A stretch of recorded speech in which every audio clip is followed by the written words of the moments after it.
A&B marker.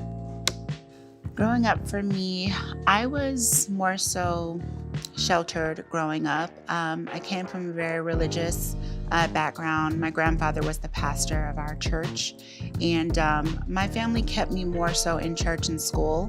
So I didn't have too much influence within the community itself, but I was definitely aware of the area that I grew up in. I remember the Rodney King riot. I remember a lot of things about living in South Central. I would say, though, that my mother kept me pretty grounded and really focused on my dreams and ambitions.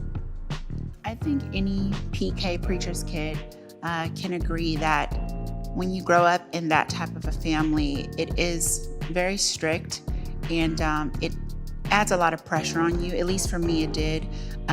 Always trying to strive to be this quote unquote perfection or perfect, which really doesn't exist. That's something that's always stuck with me, and it's also carried over into my adult life, always wanting to challenge myself to be better. And it was a lot of pressure growing up, never wanting to be displeasing to God and what I was taught growing up. It was very complex for me. My life was by no means easy growing up. It was very strict, but my mother's love for me at a very early age, as far back as my brain can remember. My mother has always had an openness with myself and my brothers. So I always felt that I could dream or talk to her about anything. So though my life was not easy, from coming from more of my religious side of my family, my mom was the pillar of hope and the beacon of light that I had, if you will. Well, when I was really little, I just knew that I was in the wrong body. Of course, I could not articulate the proper terminology. I don't even remember hearing the word transgender at that age.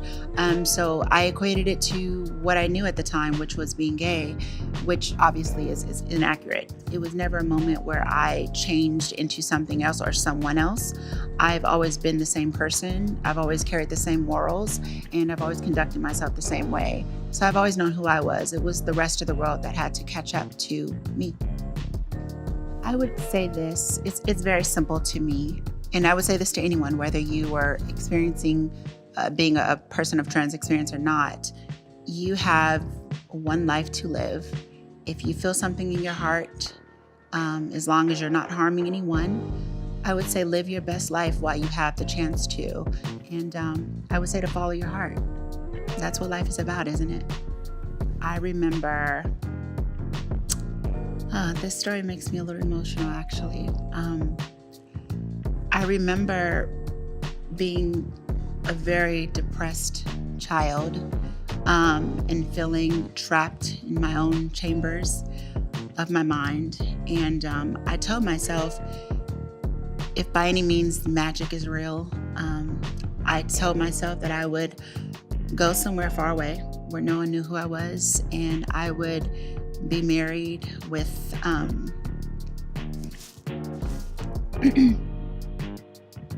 I would be married with a white picket fence, and I would give birth to beautiful children and teach them about God's love, and I would pick flowers and plant a garden and have a beautiful life. And that was my dream when I was a child.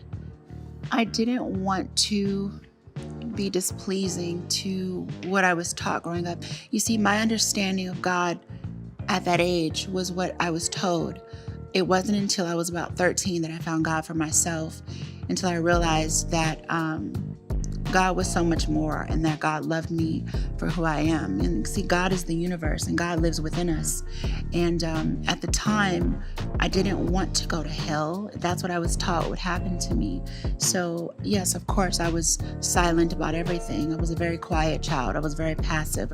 And I was afraid to bring dishonoring to my family, bring shame to my family, because once again, we are the first family of the church.